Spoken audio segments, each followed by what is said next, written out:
Hello friends, my name is Mukesh. Welcome to my YouTube channel. आज हम इसमें tense के स्टार्टिंग करेंगे और टेंस के बारे में जानेंगे ग्रामेटिकल सेक्शन में। और उसमें हम टेंस सीखने से पहले कुछ बेसिक कॉन्सेप्ट्स हैं उनको हम जानेंगे, और जो कि हमें टेंस सीखने से पहले पता होनी चाहिए। और अगर आपका ये बेसिक कंप्लीट है तो आपको हेल्प होगी टेंस को आगे समझने में।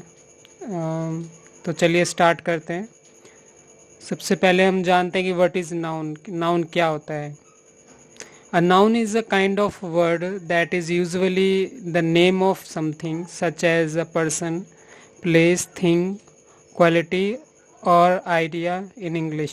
यानी कि जो नाउन होता है वो एक नाम हो सकता है किसी का, किसी पर्सन का नाम, किसी जगह का नाम हो सकता है, कोई चीज़ हो सकती है, कोई क्वालिटी, कोई विशेषता हो सकती है, कोई आइडिया होता है। तो उनका अगर नाम है तो वो नाउन कहलाता है। उसके बाद आता है व्हाट इज़ प्रोनाउन। प्रोनाउन क्या होता है?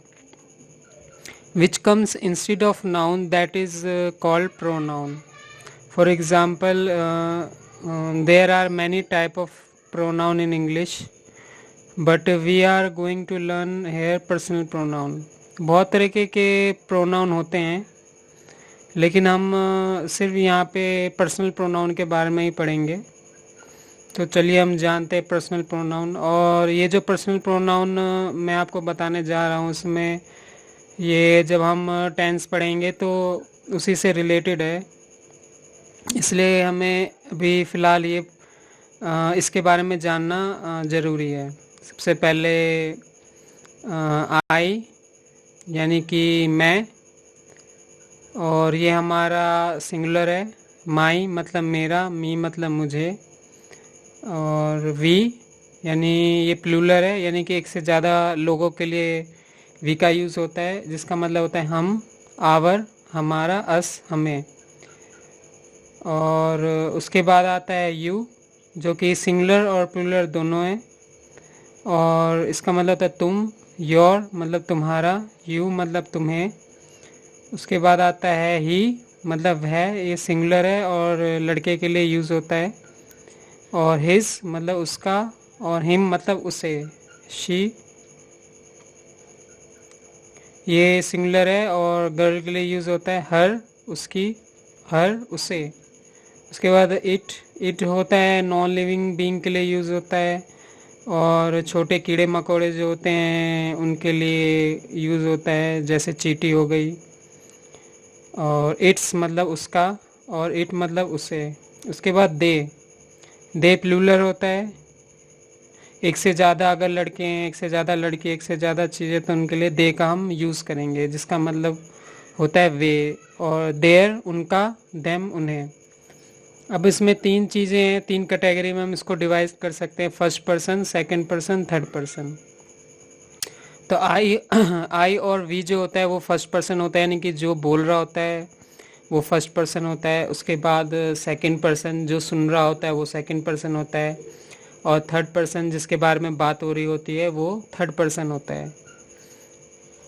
तो आई होप कि आप पर्सनल प्रोनाउन समझ गए होंगे, और आप इसे याद करिए, इसकी प्रैक्टिस करिए, क्योंकि ये आने वाले जब हम टेंस सीखेंगे तो उसमें बहुत ज़्यादा यूज़ होने वाला है। तो आपको उसके बारे में पूरी नॉलेज होनी चाहिए। अब हम ये जानते हैं कि सेंटेंस बनता कैसे है।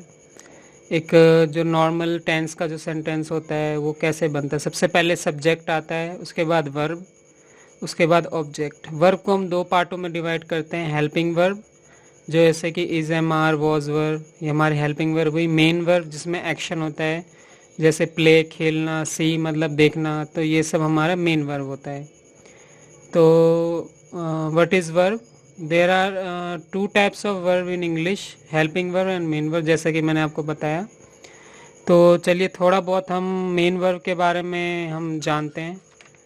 जैसा कि मैंने आपको बताया कि मेन वर्ब में एक्शन होता है, और इसको हम पांच कैटेगरीज में डिवाइड करते हैं, first form, second form, third form, और होता है S C S form and I N G form.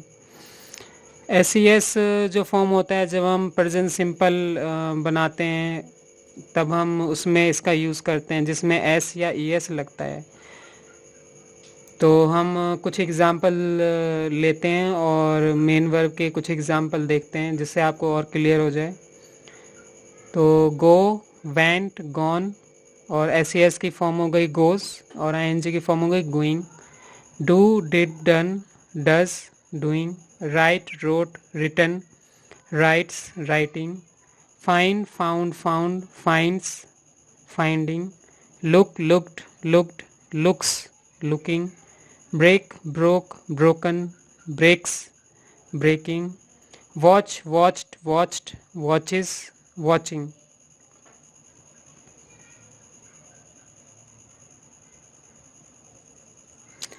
तो हमने कुछ मेन वर्ब के एग्जाम्पल हमने जाने, और बहुत सारे भी मेन वर्ब होते हैं, ये आपको अलग से याद करना होगा। अगर आपको मेन वर्ब नहीं, उसकी प्रैक्टिस आप करेंगे तो आगे सेंटेंसेस बनाने में मुश्किल होगी। तो ये तो बहुत सारे होते हैं।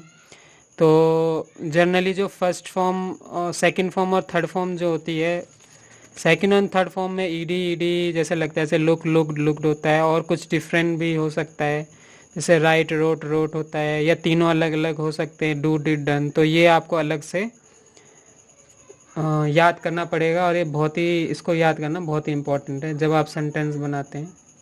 अब हम चलिए कुछ हेल्पिंग वर्ब के बारे में हम जानते हैं। तो हेल्पिंग वर्ब को हम ऑक्सिलरीज भी बोलते हैं। तो हम कुछ क्वेश्चन आंसर के माध्यम से हम इसको जानेंगे। तो चलिए इसके बारे में देखते हैं। What do you mean by auxiliaries? Auxiliaries means helping verb.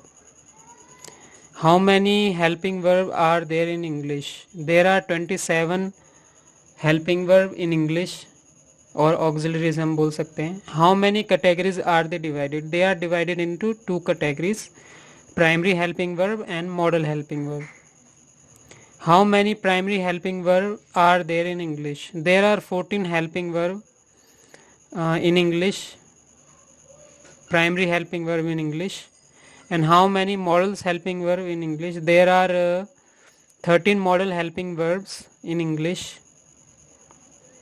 तो चलिए हम जानते हैं कि प्राइमरी हेल्पिंग वर्ब कौन कौन सी होती है। सबसे पहले बी की कैटेगरी होती है, जिसमें be, is, am, are, was, were, been, being होता है। और उसके बाद हैव की कैटेगरी होती है, हैव, हैज़, हैड। उसके बाद डू, डज, डिड, इसकी कैटेगरी होती है। उसके बाद हम देखेंगे मॉडल्स हेल्पिंग वर्ब, जो हमारी 13 होती है, वो कौन कौन से हैं मॉडल हेल्पिंग वर्ब। इसमें shall be, will be, sorry उसमें आता है shall, will, should, would, can, could, may, might, ought to, need, dare, use to, must. तो प्राइमरी हेल्पिंग वर्ब और मॉडल हेल्पिंग वर्ब ये दोनों आपको याद होनी चाहिए, ये मस्ट है, बहुत ही इम्पोर्टेंट है। और जितने भी मैं आपको ये चीज़ें बता रहा हूँ वो सब पार्ट है टेंस का, और ये सब ही आपको याद होने चाहिए। अब हम जानते हैं, अब जितने भी मैंने आपको हेल्पिंग वर्ब 24 हेल्पिंग वर्ब मैंने बताया, उसमें हम जब हम उसमें नॉट लगाते हैं तो कुछ उसमें बदलाव आ जाता है बोलने में और लिखने में।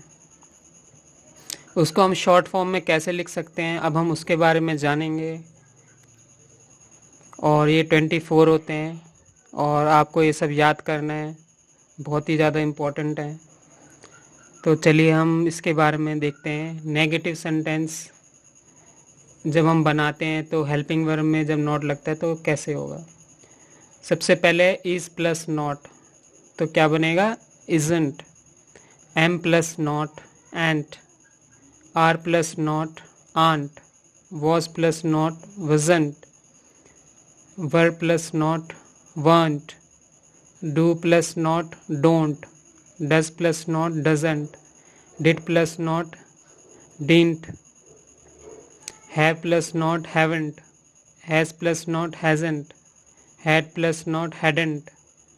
Shall plus not, shan't. Will plus not, won't. Should plus not, shouldn't. Would plus not, wouldn't. Can plus not, can't. Could plus not, couldn't. उसके बाद हमारा मे नॉट होता है, मे नॉट हमारा नहीं जुड़ता है तो हम उसको ऐसे ही छोड़ देंगे। Might not, mightn't, ought to plus not. जब हम ऑट टू प्लस नॉट को यूज़ करते हैं तो ऑट में नॉट को जोड़ते हैं और टू को उसको हम पीछे रखते हैं।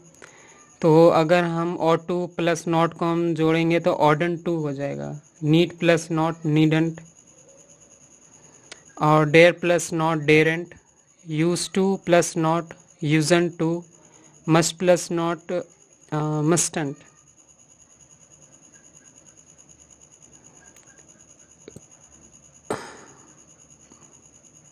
तो सबसे पहले जब आप बोलते हैं तो उसका मतलब उच्चारण, प्रोनाउंसिएशन, ये आपको ध्यान में रखना है, लिखते टाइम भी ध्यान में रखना है।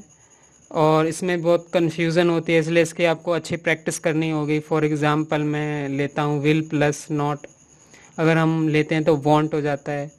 और जैसे WANT वांट मतलब चाहना, और इसका भी इस बोलने में एक जैसा लगता है। तो इसकी प्रैक्टिस आपको करनी है। जब कोई बोल रहा होता है तो कैसे हमें वो उसको सुन के समझना है कि वो क्या बोल रहा है। WANT वांट के बारे में वो बात कर रहा है, WONT विल नॉट के बारे में बात कर रहा है। तो इसके बारे में हमें जानना बहुत ज़्यादा ज़रूरी है और ये सब आपको याद होना चाहिए। तो आई होप कि आपको ये वीडियो पसंद आई होगी और आप अच्छे से प्रैक्टिस करिए, फिर हम आगे टेंस को आगे बढ़ाएंगे। तो फ़िलहाल आप इसके अच्छे से प्रैक्टिस कीजिए। मिलता हूँ मैं आपको नेक्स्ट वीडियो में। Thanks for watching my video.